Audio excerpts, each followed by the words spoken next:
오늘은 세계 100여국을 여행한 문화지리학자이자 세계지리 수능 강의와 TV 여행 다큐멘터리 프로그램에 출연하여 폭넓은 지리학 관련 경험과 지식을 나누고 있는 김희재 경인교육대학 교수의 책자 내가 행복한 곳으로 가라의 내용입니다. 김희재 교수는 어린 시절 자신의 영웅이었던 말괄량이 삐삐처럼 즐겁고 용감하게 삶을 개척하기 위해 40이 되던 해에 이름까지 바꾸었다고 합니다. 이제 정말 내가 하고 싶은 일을 재미있게 하며 살자의 의미로 이름을 이재로 바꾼 지리학자 김희재 교수는 자신의 운명을 바꾸기 위해서는 자신이 행복을 느끼는 곳으로 서슴지 말고 떠나라고 말합니다. 작가가 말하는 지리적 상상력으로 큰 성공을 거둔 사람들의 일대기를 통해 성공에 있어 지리적 공간과 장소의 중요성이 지대하다는 것을 알려주고 있습니다. 세상에는 바꿀 수 있는 것과 바꿀 수 없는 것이 있습니다. 부모님, 성별, 유전자 등은 운명적인 것으로 바꿀 수 없지만 직업, 종교, 배우자, 국적 등 요즘 같은 세계화 시대에는 스스로 결정하여 바꿀 수 있는 것이 분명 많습니다. 오늘 들려드리는 작가의 이야기를 통해 여러분의 인생을 바꿀 수 있는 힘찬 도전을 당장 시도해보는 건 어떨까요?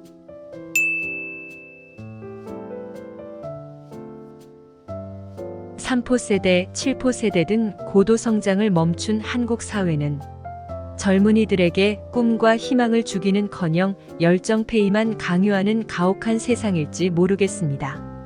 공부를 열심히 해서 명문대를 나온다고 해도 더 이상 일자리가 보장되지 않는 불안한 시대입니다. 그나마 초등학교 교사로 취업할 확률이 높은 교대 학생들조차 여유 없는 팍팍한 삶을 살고 있고 고등학교 때 공부를 아주 잘했던 서울대 학생들마저 취업이 힘든 세상입니다.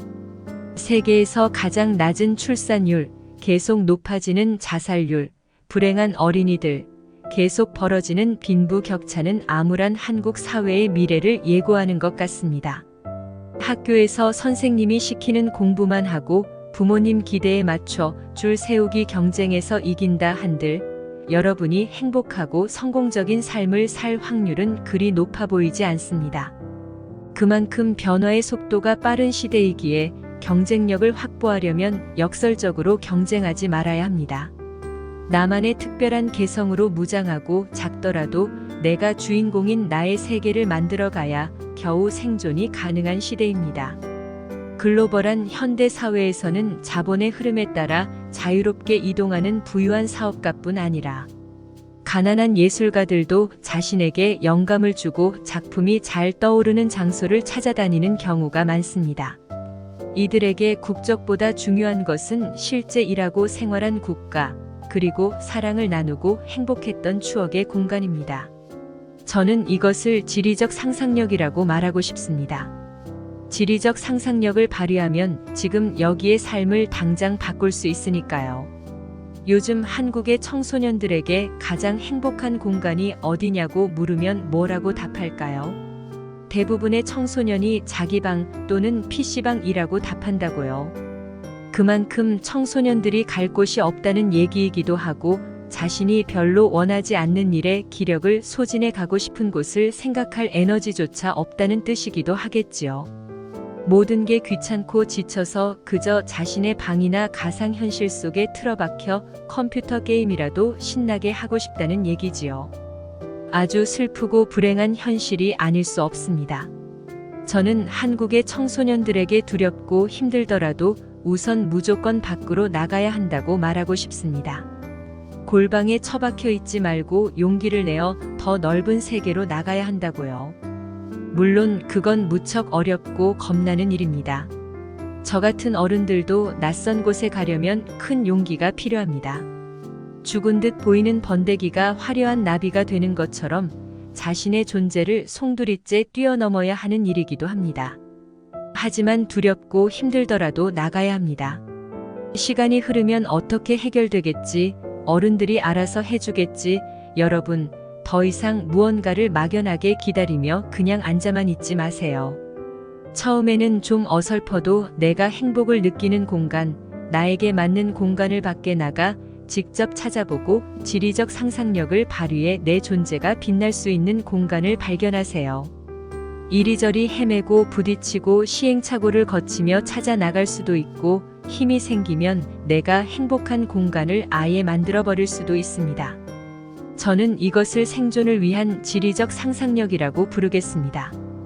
희망도 꿈도 행복도 모두 살아남은 후에 가능한 것이겠지요. 가만히 있으면 중간은 간다.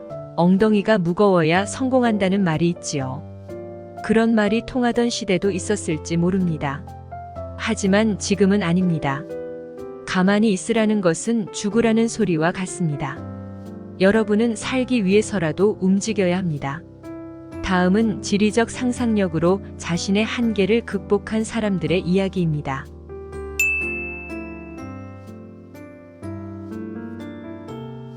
요즘 청소년들의 장래 희망 중에는 부자가 압도적으로 많다고 하네요. 또 부자 아버지를 두어 태어나자마자 부자인 사람을 금수저라 하며 부러워하고요. 하지만 부자 아빠가 없어도 비록 흙수저라도 상관없습니다. 불리한 환경에서도 지리적 상상력으로 꿈을 이루고 부자가 된 사람들이 의외로 많습니다. 중국의 마위는 새로운 시대의 부자를 대표합니다. 자신이 평범했기 때문에 성공할 수 있었다고 말합니다. 부모님은 가난한 분이었고 그도 지방대 영문과를 삼수해서 겨우 들어갔습니다. 작은 키에 비쩍 마른 몸매, 얼굴은 외계인 같습니다. 컴퓨터도 잘 모르고 대학에서 경영학을 전공한 적도 없습니다. 하지만 그는 평범한 중국 사람들의 마음을 누구보다 잘 이해했고 무엇보다 자신의 주변 사람들을 잘 살게 해주고 싶었습니다. 알리바바 마법의 시작은 학창시절 좋은 지리 선생님을 만난 것이었습니다. 지리를 열심히 공부하는 것도 중요하지만 영어도 함께 잘해야 한다. 외국인이 중국에 와서 관광 명소를 돌아볼 때 내가 아무리 지리를 잘 알아도 설명을 못해주면 부끄러운 일 아니겠느냐. 평소 열정적으로 학생들을 가르치던 젊은 여선생님 말씀에 마위는 큰 감명을 받았다고 합니다. 그날 당장 영어 방송을 들을 수 있는 중고 라디오를 사고 주변에 외국인이 많이 오는 관광 명소에 나가 자연스럽게 영어 회화 연습을 했다고 하니 그 실행력이 대단하지 않나요? 이어 중국에서 무료로 관광 가이드를 해준 호주의 한 부부와 펜팔을 하면서 양부모의 인연을 맺은 그는 일찍부터 서구 세계의 문화를 자연스럽게 배워나갔습니다. 대학 졸업 후 그는 대학의 영어 강사로 5년간 일했고 영어는 잘하지만 일거리가 없는 주변 사람들을 돕기 위해 작은 회사를 차렸습니다. 영어 번역을 필요로 하는 서구 세계 사람들과 접촉하면서 그는 인터넷을 통해 변방의 작은 도시가 세계와 바로 연결될 수 있다는 것을 알게 됩니다. 마치 알리바바의 마법처럼 말이죠. 많은 사람들의 꿈이 이루어지도록 돕고 싶어서 기업과 기업을 연결해주는 사이트를 개발하고 이후에도 평범한 사람들이 원하는 것이 무엇일까 계속 고민하면서 회사를 경영했습니다. 알리바바는 중국 최고의 기업으로 성장했고 그는 중국 최고의 부자가 되었습니다. 그는 지리적 상상력도 풍부했습니다. 알리바바라는 회사명만 들어서는 중국 회사 같지 않지요?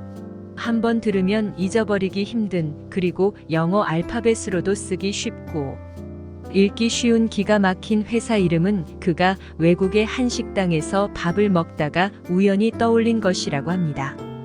바로 식당의 웨이터에게 Do you know 알리바바?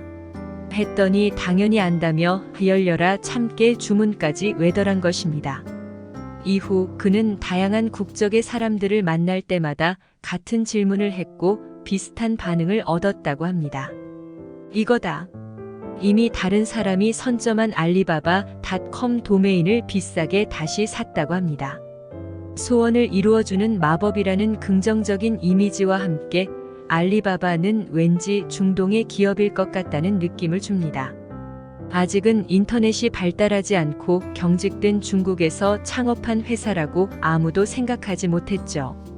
중동을 비롯해 세계의 다양한 문화에 대한 이해와 지리적 상상력 덕분에 절묘한 회사 이름을 짓는 센스를 발휘할 수 있었던 것 아닐까요?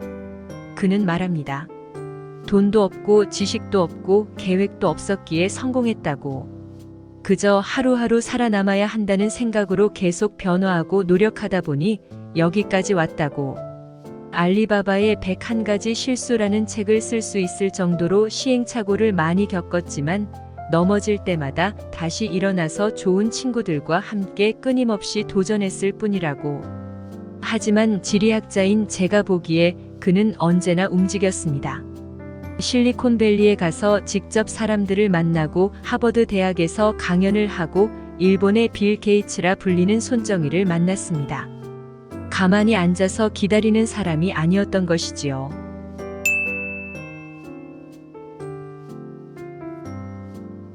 알리바바의 마법을 일으킨 또 다른 거물은 제1교포이자 소프트뱅크 대표인 손정희입니다. 그는 알리바바의 가능성을 일찌감치 간파했고 마윈을 만나 이야기 나눈 지 단 6분 만에 투자를 결정했습니다. 마윈의 비전에 매료된 손정희가 처음에는 3천만 달러를 제시했는데 마윈이 너무 많다고 해서 2천만 달러로 합의했습니다. 소프트뱅크는 일본을 대표하는 IT 기업으로 성장했고 그는 일본을 이끄는 리더로 우뚝 섰습니다. 동일본 지진 때 일본 정부는 거짓말로 자신들의 잘못을 가리는 데만 급급했지 국민 안전은 뒷전이었습니다. 일본 재벌들이 자신들의 이익을 극대화하기 위해 원전의 위험성에 대해 침묵할 때 손정희는 과감하게 원전의 위험성을 경고하고 대안적 에너지 체계를 마련해야 한다고 목소리를 높였습니다. 현장으로 달려가 방사선 수치를 직접 눈으로 확인하고 주민들을 보호해야 한다고 목소리를 높여서 영웅이 되었습니다. 한국의 세월호 참사같이 모두가 충격과 슬픔에 빠져 어찌할 바를 모르고 우왕좌왕하는 상황에서 위기에 강한 손정희의 리더십이 빛을 발한 것이지요. 이는 그가 어린 시절 돼지똥으로 뒤덮인 가난한 조센징 마을에 살면서 차별을 경험하고 이곳을 벗어나겠다는 강한 의지를 갖게 되었기 때문이 아닐까 싶습니다. 조센징이라는 이유로 친구들에게 돌멩이를 얻어맞으며 근성을 기르고 고통받는 사람들에 대한 공감 능력, 위기를 돌파하는 힘을 기를 수 있었습니다. 원래 학창시절 손정희의 꿈은 교사가 되는 것이었습니다. 하지만 당시 일본 사회에서 제1교포는 교사가 될 수 없었습니다. 그렇다고 아무리 돈을 잘 번다고 해도 조직폭력배를 동원하여 돈을 받아내는 아버지의 대부업을 물려받기는 싫었습니다. 일본에서는 자신이 하고 싶은 일을 마음껏 할 수 없다는 현실을 깨닫고 그는 세계 지도를 펼칩니다. 미국 캘리포니아로 3주간 어학연수를 다녀와 자신에게 날개를 달아줄 수 있는 문화, 자신과 잘 맞는 지역이라는 가능성을 확인한 후 바로 고등학교 때 미국으로 혼자 유학을 떠납니다. 고등학교 과정을 검정고시로 빨리 끝내고 남들보다 2년 먼저 대학에 입학합니다. 3학년 때는 캘리포니아 대학교 버클리로 편입하고 빌 게이츠, 스티브 잡스와 같은 공간에서 지내는 행운까지 따릅니다. 그는 이후에도 도전하는 삶을 살았습니다. 캘리포니아 대학에서 유학 중 만난 일본인 아내는 의사 집안의 외동딸이었습니다. 어렵게 결혼 승낙을 받은 후 두 딸을 두었지만 자식에게 회사를 물려줄 생각은 전혀 없다고 분명히 선을 긋습니다.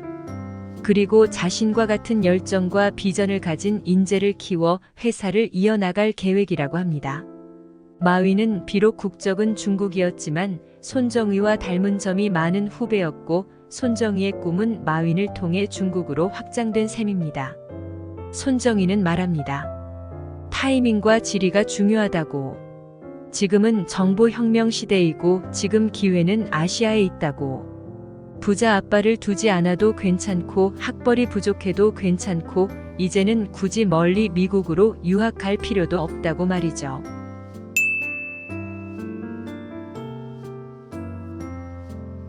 해리포터 시리즈로 영국 여왕 못지않게 부와 영향력을 갖게 된 작가 조앤 K 롤링의 이야기입니다. 영국 잉글랜드 출신인 그녀는 난방비를 아끼려고 카페에 나와서 글을 쓴 가난한 싱글맘으로만 알려져 있지만 사실은 영국의 전형적인 중산층 가정에서 태어나 정규 교육을 충실히 받은 모범생이었습니다. 하지만 옥스퍼드 대학에 떨어진 후 방황했고 작가보다는 실용적인 직업을 갖기 원했던 현실적인 어머니와 갈등이 심했습니다. 대학 졸업 후 다양한 직업을 전전하며 작가의 꿈을 이루려 노력했지만 일도 연애도 잘 안 되는 우울한 청춘이었습니다. 특히 어머니의 때 이른 죽음으로 죄책감이 컸던 그녀는 글쓰기에 유리한 환경을 찾아 과감하게 포르투갈로 이주하기도 하였습니다. 그녀는 해리포터를 완성하기 위해 글이 잘 써지는 곳, 자신에게 맞는 공간을 열심히 찾아다니며 늘 이동하는 여행자의 삶을 살았습니다. 심지어 그녀가 소년 마법사를 떠올린 것도 런던과 맨체스터를 오가는 기차 아니었을 정도니까요. 런던에서 일하며 생계를 위해 적성에 맞지 않는 직업을 전전하면서도 자투리 시간을 활용해 글을 쓰는 등 작가의 꿈을 이루려 노력했지만 비싼 생활비를 감당하기에는 역부족이었습니다. 벼랑 끝에 몰린 그녀는 세계 지도를 펼치고 생활비가 덜 들면서 글쓰기에 좋을 곳을 탐색하기 시작합니다. 탐색 끝에 그녀는 생활비가 저렴해 조금만 일해도 글 쓸 시간을 충분히 확보할 수 있는 포르투갈을 선택하고 당장 짐을 싸서 포르투갈행 비행기를 탔고 그곳에서 영어 교사를 하며 3년을 보냅니다. 이후 결혼과 이혼으로 힘든 삶을 살아가던 그녀는 다시 스코틀랜드의 에든버러로 향하게 됩니다. 그녀는 작은 임대 아파트를 얻고 싱글맘으로서 생활 보조금을 받아 어린 딸을 키우며 기본적인 생계를 꾸려나갑니다. 작은 아파트에 갇혀 있다 보니 마음도 울적하고 글도 잘 써지지 않습니다. 그녀는 유모차를 몰고 산책하면서 글쓰기에 좋은 공간을 탐색하였고 카페가 자신에게 영감을 주고 글쓰기에 좋은 장소임을 깨달은 후에는 매일 카페로 출근하기 시작합니다. 그녀의 첫 해리포터 소설은 바로 니콜슨, 엘리펀트 등 에든버러의 카페에서 완성되었습니다. 이후 그녀는 작가로서 엄청난 성공을 거두고 부와 명예, 사랑과 행복을 모두 얻게 되지요. 만일 그녀가 에든버러 카페를 발견하지 못했다면 전 세계 어린이들에게 해리포터 소설이 읽혀지게 되었을까요? 각자 좋아하는 장소는 다를 수 있고 내가 행복한 공간도 다를 수 있습니다. 자신에게 맞는 장소와 공간은 결국 스스로 느끼고 발견해야 하는 것입니다.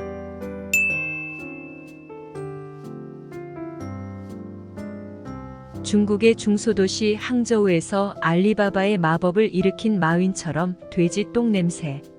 나는 빈민촌에서 일본을 대표하는 IT 기업을 세운 손정희처럼 에든버러의 작은 카페에서 해리포터를 탄생시킨 조앤 K 롤링처럼 내가 태어나고 자란 그곳에서 열정과 지리적 상상력을 발휘하면 되는 시대가 되었습니다. 자, 여러분도 이제 나의 꿈을 이루고 성공과 행복에 이르는 길을 찾는 특별한 여행을 시도해 보지 않겠어요? 지금 당장 떠나기 어렵다면 지도를 가까이 하면서 국내의 다양한 장소부터 경험하며 지리적 상상력을 길러보세요. 최소한 내가 불행하지 않을 환경, 나아가 내가 쉽게 행복을 느끼는 공간을 찾는 연습을 미리미리 국내에서 해보는 거지요. 산과 바다, 농촌과 도시, 여성적 공간과 남성적 공간. 어디든 열린 마음으로 찾아가 다양한 환경에서 체험활동을 해보면 내가 진정 자유롭고 행복한 장소에 대한 감수성을 기르고 꿈을 이루기에 유리한 지역에 대한 힌트를 계속 얻을 수 있을 것입니다.